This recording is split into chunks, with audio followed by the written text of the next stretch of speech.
É interessante perceber que quando a Bíblia vai contar a história de Ruth, essa história ela começa a ser contada bem no momento em que havia uma crise muito grande em Israel, pois a Bíblia relata que havia fome por todo o Israel, tanto é que Noemi e toda a sua família, elas migraram, elas saíram e foram morar numa outra terra, por conta da enorme fome. Até que em um determinado momento, depois de muita coisa acontecer, Noemi e Ruth resolvem retornar para Israel porque ouviram falar que Deus voltou a abençoar aquele lugar, ou seja, que a fome tinha deixado. E a gente consegue entender então que se inicia, um tempo de reconstrução. Afinal, a fome severa afetou e muito todo Israel, e agora que Deus voltou a abençoar o povo, a gente consegue entender que estava se reconstruindo, retomando as suas plantações, até que a história introduz um homem chamado Boaz. E o que pode parecer já muito controverso é que quando a Bíblia fala sobre Boaz, também diz que ele era um homem muito rico e influente. Então aqui a gente já entra num dilema, Mas como que a crise instaurada em Israel e afetando todo o povo de Israel ainda sobra,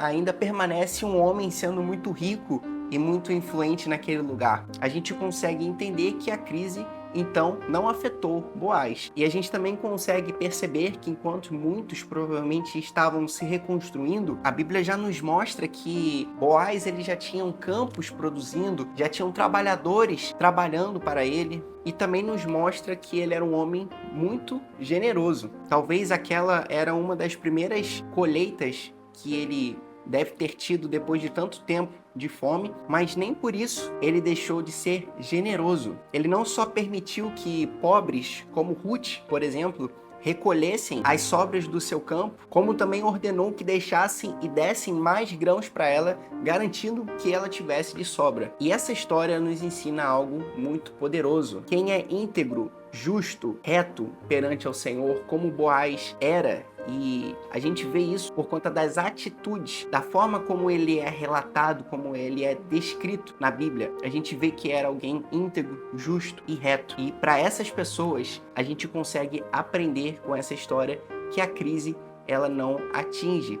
Ainda que esteja atingindo todo o ambiente, todo um país, mas quem é íntegro, justo, firme, reto perante ao Senhor, não é atingido pela crise. Assim como a Bíblia diz no livro de Lucas, no capítulo 6, a partir do versículo 46, onde o Senhor fala sobre o prudente e o insensato, quando o prudente é aquele que constrói a sua casa em cima da rocha, o imprudente não faz isso, e que no momento em que a torrente, a chuva, a tempestade cai contra aquela casa, ela ainda assim permanece. A gente vê na prática que enquanto toda uma sociedade, todo um país entrou em uma crise muito grande, Boaz não só permaneceu próspero com sua provisão, mas a Bíblia diz que ele era muito rico. Ele poderia ter perdido as suas riquezas, como a gente vê essa história no livro de Gênesis, no período em que José ele governou sobre o Egito, onde as pessoas começaram a entregar todos os seus bens em troca de alimento e ficaram pobres, sendo vendidos como escravo. Mas essa não foi a realidade de Boaz. E com isso, então eu concluo que ainda que a crise atinja um determinado lugar, uma determinada cidade, uma determinada empresa, um determinado